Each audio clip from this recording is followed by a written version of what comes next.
Forgotten Gold podcast.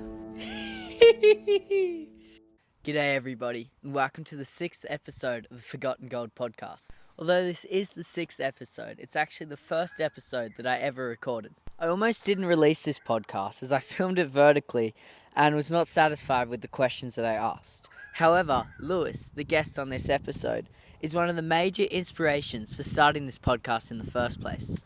I first met Lewis in a car park we were both staying in. Upon the next following weeks, we spent ages discussing ideas, philosophy, his life story, and I still can't believe how much information this man has and everything he's done in just one life. Lewis is the epitome of what this podcast is about. He's someone from a different generation that, in any other circumstance, I wouldn't have found myself speaking to.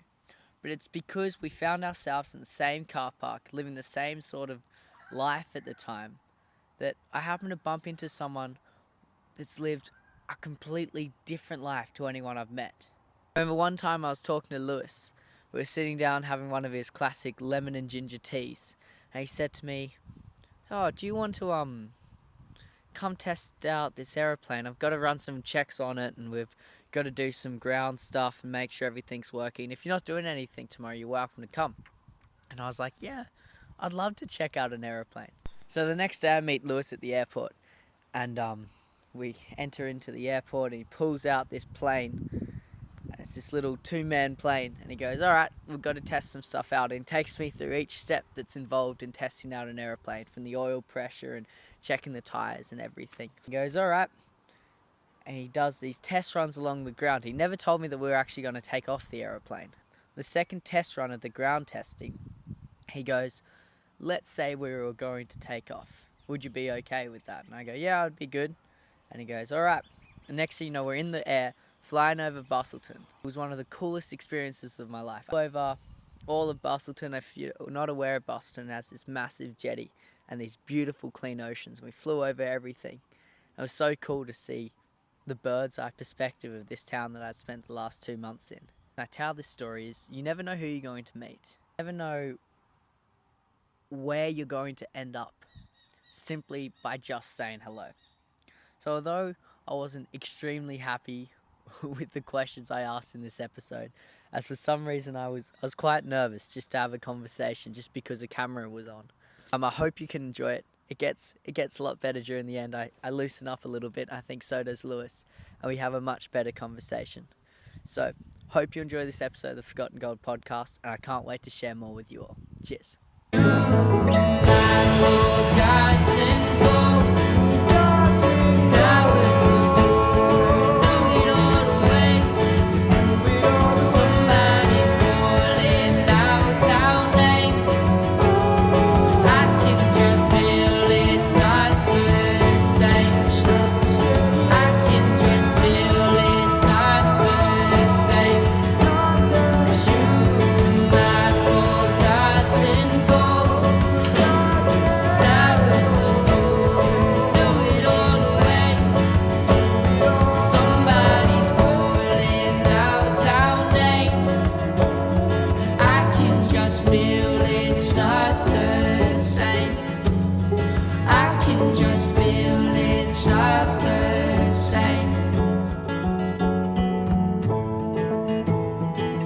Hello, Lewis. How are you? Hello, Levi. Really good, thank you. Well, it's a pleasure to have you on. Yeah. We met around a week ago in this very car park. As soon as I saw your Land Cruiser, I just knew I had to come and speak to you.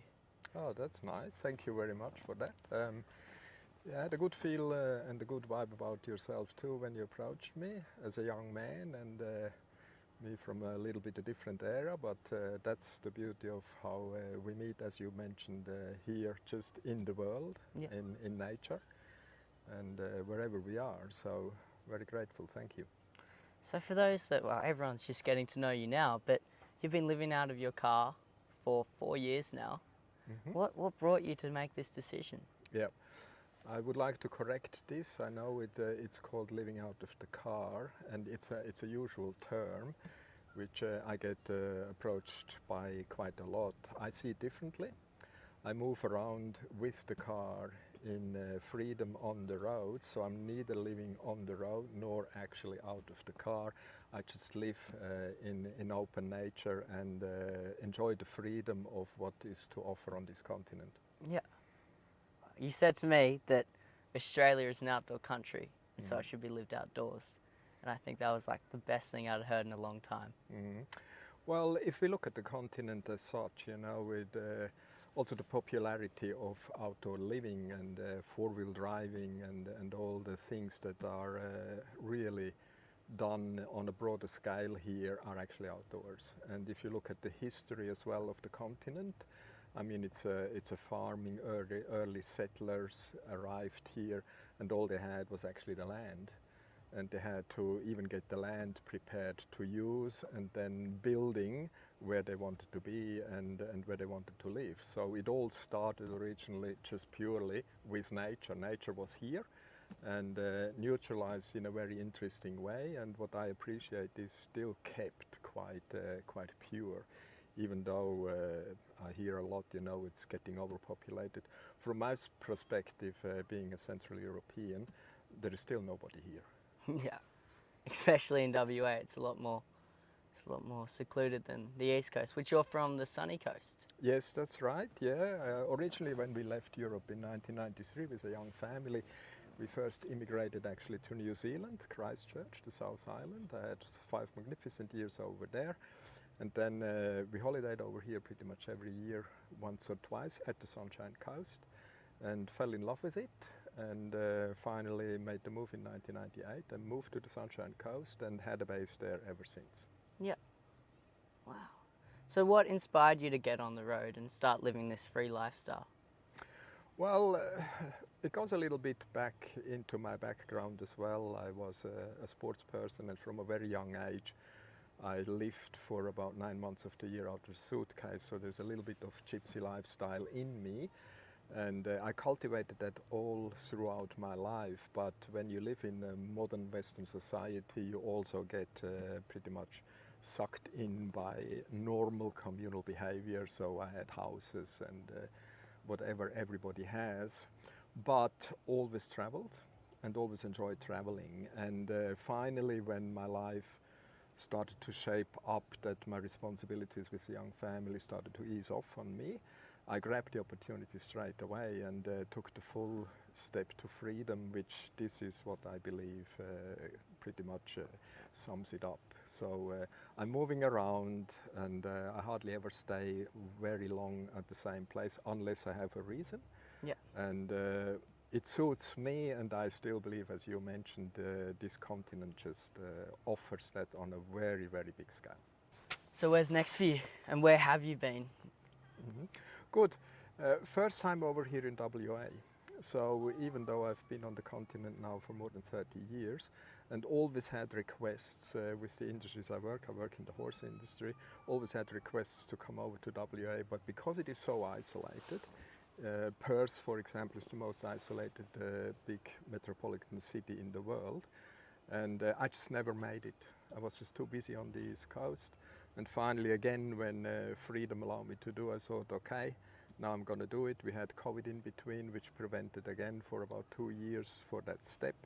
And then I just hit on it and arrived over here. Fascinating. It's a fascinating state. I think probably from our perspective, from when you're experiencing freedom and vastness, is probably the most suitable continent, the most suitable state on the continent. Yeah. Now, correct me if I'm wrong, but you're a horse chiropractor. So what does that mean? Yes, I'm a horse physio chiropractor, and not only that, I actually originally rode myself, equestrian disciplines, and trained. I'm also a qualified trainer for both, for horses and riders. Yeah. And over due time, there was a need to support the horses. I could support the athletes, that's fairly easy, but the horses need support their athletes as well. Yeah. So I went into that and got qualified in both, and support now the horses as well, and turned into a profession, really into a business. Yeah. So what do you do as a horse chiropractor, like a physio? Yeah. chiropractor? Pretty much the same what the human experiences. There's no difference. The only difference is, of course, the structure is horizontal. It's a horizontally spined, and the size, of course, makes a difference. But in essential terms, there is no difference between a masseur, a human masseur and chiropractor, and me. Sheerly what comes into it is the understanding of the species plays a big role. So I studied equine philosophy also because it's an essential thing in what I did anyway for riders and horses, and elaborated a bit more when it came to that aspect. So you have to understand the horse very well. And there's a lot of technique to it. Of course, it looks fairly weird when you manipulate a species that is on average about 600 kilos. So half a ton around there, pretty much every horse weighs that. And the muscles are big, of course, but ironically, with a proper approach, you get the animal to relax for you, that you can actually do what you're supposed to do. Yeah. So how long will you work on like a Pacific horse? Yeah. A treatment, if I have to do a full treatment, let's say I assess first with acupressure diagnosis, and then I find imbalances. So let's say I find the muscular imbalance and the structural imbalance. So that will take me certainly 3/4 of an hour to an hour to actually get to the manipulation, and then the manipulation itself is probably another 1/4 of an hour. Wow. So it's depending on the severity of the case, an hour plus. What sort of cases, like, do horses get tight when they go for runs and so they need to be stretched out like a human? Is that sort of the stuff that you work on? It's a valid point. Actually, there's really no difference. The difference is our perspective. The human thinks because it's just an animal, you know, they sort of cope with everything. No, they don't. They have exactly the same needs like us. They have little sorenesses, and then because they are not complaining in the same way like we do, we verbally bring across straight away when we've got a little soreness, oh, it hurts, can't do this. The horse then just diminishes in performance. And that's where our art comes in, you know. Then we read, okay, the horse is not going 100%, there must be a problem hidden somewhere. And then finding that is the first task, and then treating it and eliminating it and rehab, pretty much the same like a human athlete. Could you give an example of sort of like a treatment that you've worked on with a horse to get it back into racing or riding or whatever that? Yeah, sure. I've worked in the racing industry for quite some time. So what happens when you target with a horse a career or a specific race? I was lucky to play with high caliber people. And in the stables I worked in Victoria, we targeted the Melbourne Cup. And then when you prepare a horse for that is a full preparation towards the event. And sorenesses come along. Yeah. So you would have something coming up in training, or you would have something coming up in a prep race. Then you do exactly the same. So the horse gets a spell, it gets treated, it goes into a short rehab, and then into an active recovery phase, and back onto the racetrack. So principally the same like an athlete. When you target the race, and then you prepare it carefully to the horse's ability. Yeah. Wow. How often do you find yourself working with horses, and is it something that you love?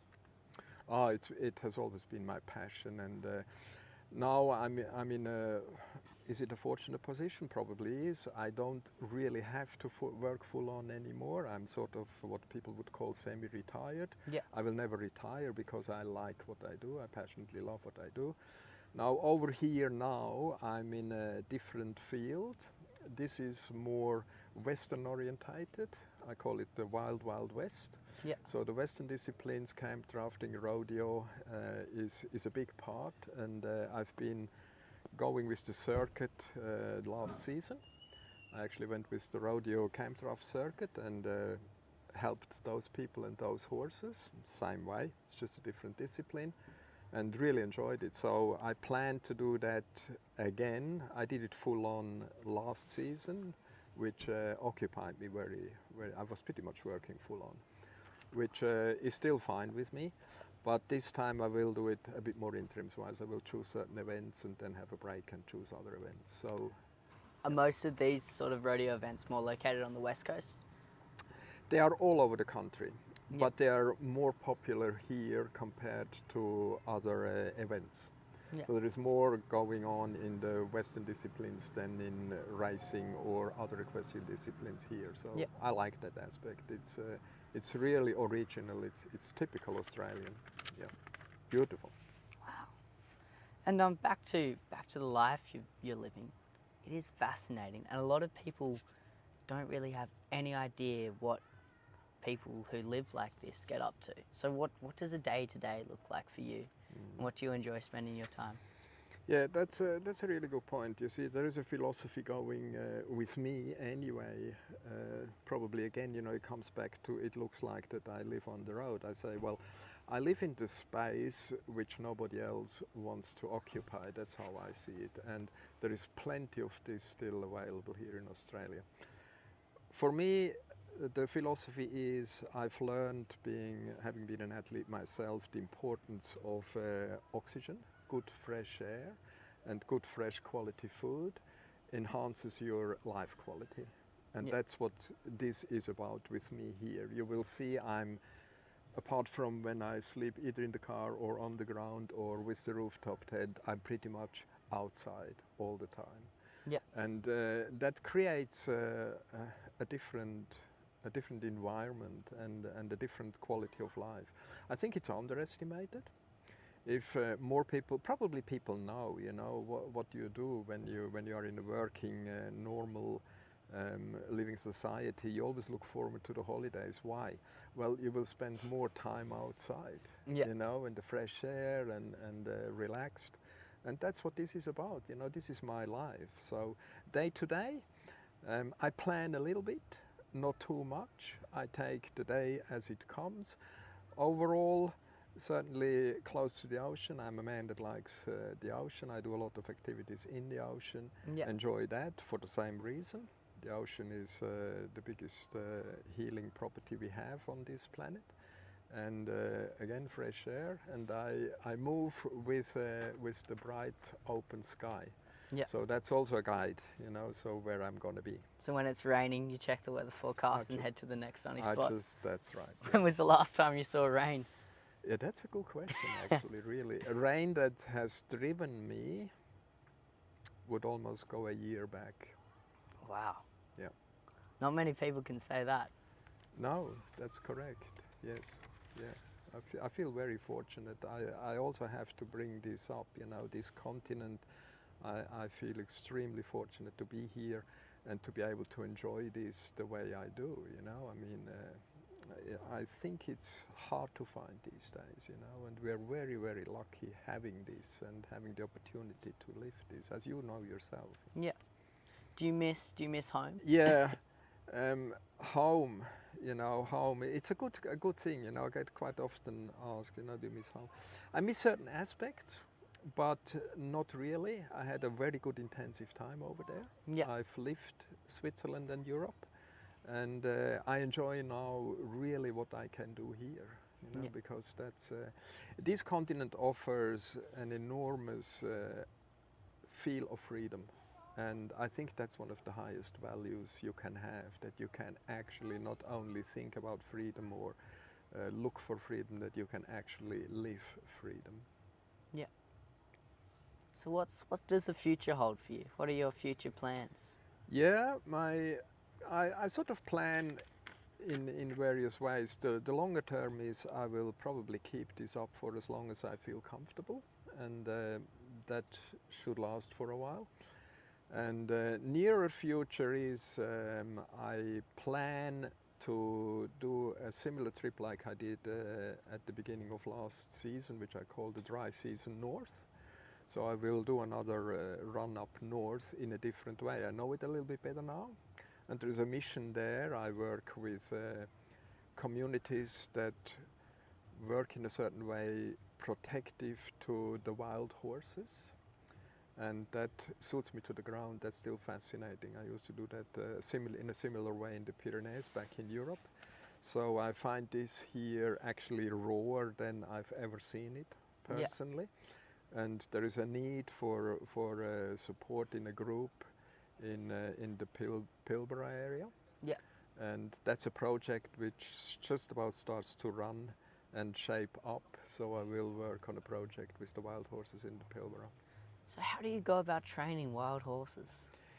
Yeah, it's a good issue. You don't train wild horses as such. You accustom the wild horses to our desires. That's my approach. My approach is from that era. So I got shaped over the years to understand how you win the species over the easiest. So it doesn't really make much difference between a domesticated horse or a wild horse. It all comes down to the level of communication and the ability of communication, like in any life form. So I've got a good scheme of communication with the horses as such, and I can apply that to the wild horse like to any other. Of course, it's different because we are in the environment of the horse, so we haven't really got much tools to actually influence them strongly, but we still do, and then it's an customizing process the horse will go through in a very natural way, and that's how you win them over. You win them over, that they understand that we are actually worthwhile being with. Yeah. Yeah. So how old were you when you first started riding horses? I actually, ironically, first did not start with riding. I was brought up in Swiss alpine farming environment. I first learned to actually work with horses, driving them and doing all the farm work with them. Yeah. And then naturally riding came along, would have been probably 6, 7, something like that, can't even remember. Yeah. You hop on a horse fairly quick, but properly riding in my early teenage years, where it became shaped up to be more something I would like to do on a better level, and then became an equestrian as well. Yeah. Now, as a young person, you are someone who when I called my brother the other day, I said, I think I may have just spoken to the most interesting person. So you've got a lot of knowledge, which I've enjoyed speaking to you about the last couple of days. And I was wondering, what would be the knowledge you'd give to someone who's wanting to live a sort of free life and get the most from life? What would be something you would suggest? Well, plan for it. Make sure that you are willing to do it and capable of doing, and practice first. Do a couple of practice runs on a shorter time frame. Prepare it properly that it lasts.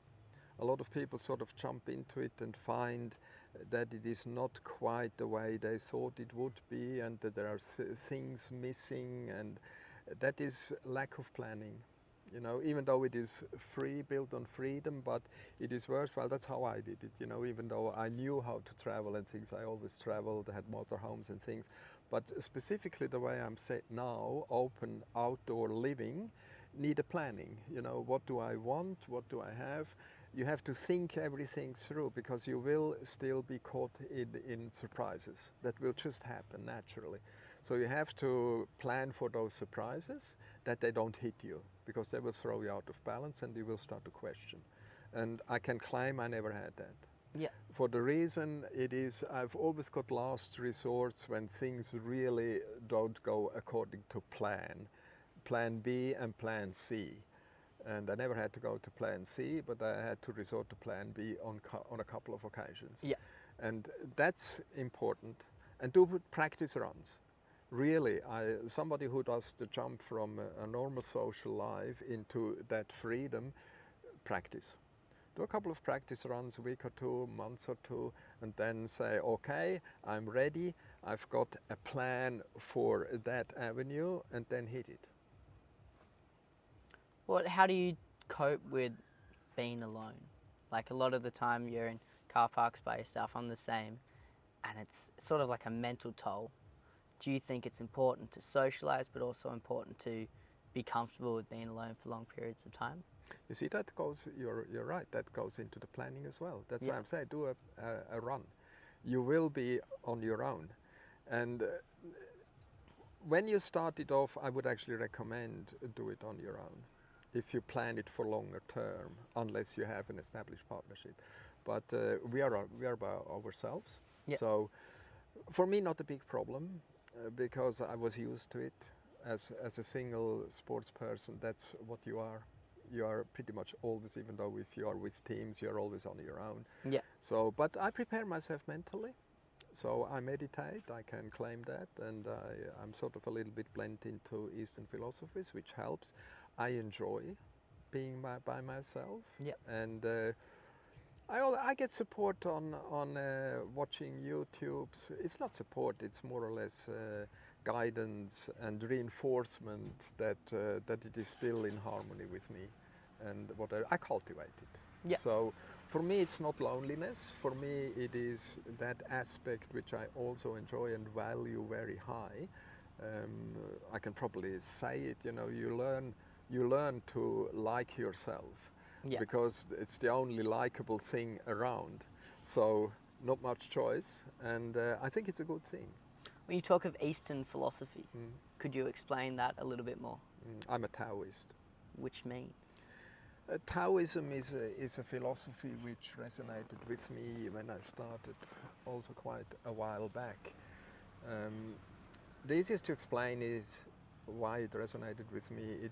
It was in accordance with my way of thinking of how I would like to live my life, which I do now, freedom and acceptance of everything. So Taoism accepts everything as it is. No questioning, no judgment, nothing. And it says everything is actually right. It is just a question whether you find your place in that right thing. So that fascinated me just as such, and I thought, wow, that's worthwhile looking at it. And Taoism pulls that through. Yeah. So when you become a practicing Taoist, it is quite full on, based on self-sustenance. You become, I think you shape different. You become a different person, Yeah. more in tune with yourself and more aware of yourself. So consciously you change and adapt, and not a bad thing to look at, I would say. What are some sort of values that Taoism holds? Well, you see, there is no hierarchy in there, and Yeah. actually no value. You see, when you value, you start to compare. This is a value. A value represents something compared to something. Taoism doesn't know that. Taoism say, yeah, great, it is as it is. It's not saying it is like, doesn't exist in Taoism, or certainly not better as. It just says, this is as it is here, and this is as it is there, and they both are as they are. Yeah. And everything is in balance one way or another. So neutral. You're pure and neutral when you become a Taoist. So it is as it is. And do you think this has sort of shaped your life? Like, when did you sort of venture into this? It was in my late 20s, back in Europe. I joined the group. Yeah. And it definitely changed my life. For sure it did, Taoism contains more, so we're not going to elaborate too much, but Taoism is very complete. Yeah. You can also learn healing practices. It's very much based on breathing techniques. You learn to breathe properly, and then it's self-dynamic.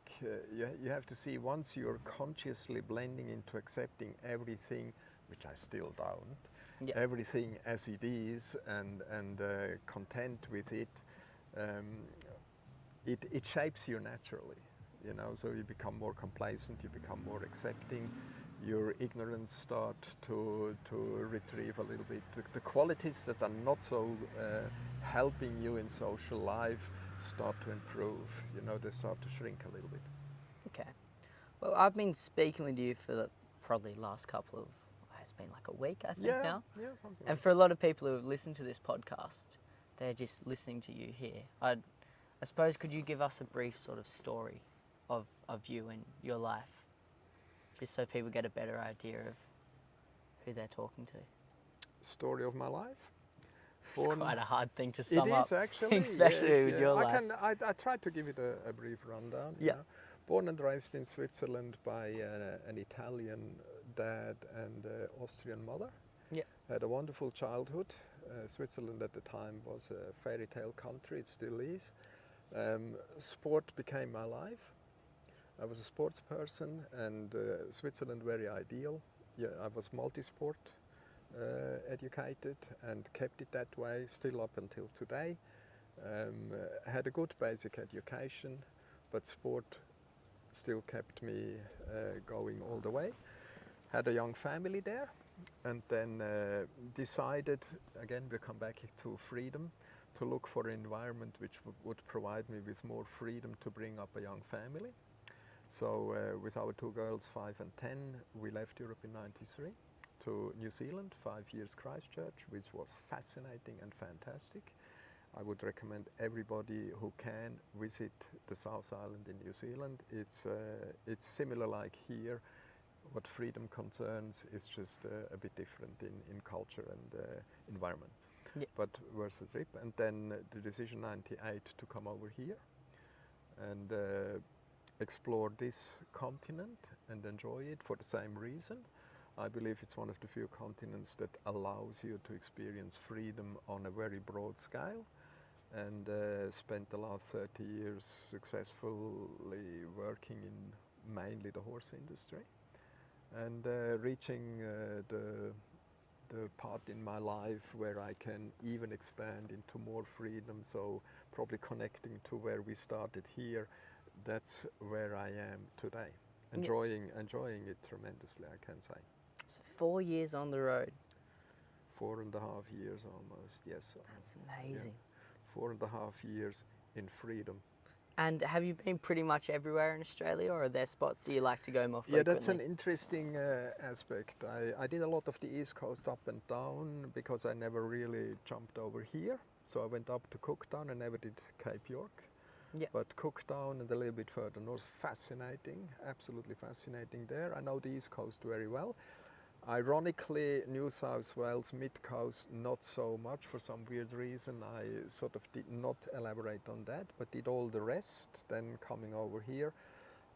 South Australia, I've touched all the states over there, business-wise, on and off, like a grasshopper, flying from destination to destination for a long time. Yeah. But on the road, the trip was fascinating. Going inland, I went inland to Tamworth Music Festival, Country Music Festival. Then I cut down the Gippsland, and then Great Ocean Road, which I had done before. Then South Australia, Kangaroo Island, and that strip. And then did the jump, came up through the Nullarbor, and then did here, went up. Now an interesting aspect, probably, which I would actually like to contribute is I planned to do the round trip, and went up here, and Fitzroy Crossing made me reconsider. Okay. So yes, me being an ocean person and liking a balanced lifestyle in my freedom, got a little bit a mixed feeling hitting Fitzroy Crossing. Yeah. And the exposure at the time with a bit of exaggerating on the challenges with Aboriginal communities was at the peak when I arrived there, and I had some reflections which made me feel this could probably diminish my feel of comfort a little bit if I go further north. Yeah. So I cancelled the upper bow, as I call it, so I didn't go the Northern Territory over back to the East Coast. The plan was actually to do that and then catch up in Cooktown with friends. Yeah. So that didn't happen. I turned around, had a longer time in Broome, and then came down back here again and find it really great. Wow. Good. Now, the point of this podcast is to encourage everyone to go and talk to new people. Have you found some interesting experiences, like talking to people and shocked by their stories as well? Absolutely, that happens all the time. Well, we both know that, Yeah. and we are both probably pretty much open spirits. That's one of the fascinating aspects, you know, that we probably reinforce each other to a certain extent, because there is a certain style of people doing this. Yeah. It's a lifestyle, and we have similarities, but each story is different, of course. It is, and has its unique qualities and interesting. I mean, you find pretty much everything you could imagine, and there would be more. Yeah. So would you suggest everyone to go and explore new ideas? And Look, of course you would. I know not many people will eventually do it to the extent we do, Yeah. because I think that's a certain type of people with a certain degree of prepared to explore, because it is an exploration, as we both know, Yeah. and it is different. You have to step outside the box. I would definitely recommend it to everybody to at least give it a go. Yeah. You know, so as I've said, when you asked me, you know, how would you recommend to do it, give it a go. Short term, stretch it a little bit, and then you will get the feel, is it for me or is it not? Yeah. Yep. Well, I think to finish up the podcast, we've got a song coming out. It's called Forgotten Gold. And so the idea of this podcast is also to the forgotten gold, people who you see every day that you choose maybe not to speak to, that have amazing stories. And I suppose the last question is, what does the word forgotten gold mean for you? Mm-hmm. Yeah, it's interesting now as we talk about it and the way you bring it to me. Probably I would say gold, we know gold is a precious metal, probably the most precious metal we know as an individual chemical composition. It represents a high value, and quite often the high values are actually forgotten. I think you hit that one on the nail, you know. So we probably also are not prepared to dig a little bit, but look at mining, you have to dig to get gold. So I would say it's a reminder that there is a lot of gold out there and it is forgotten, so we better look for it.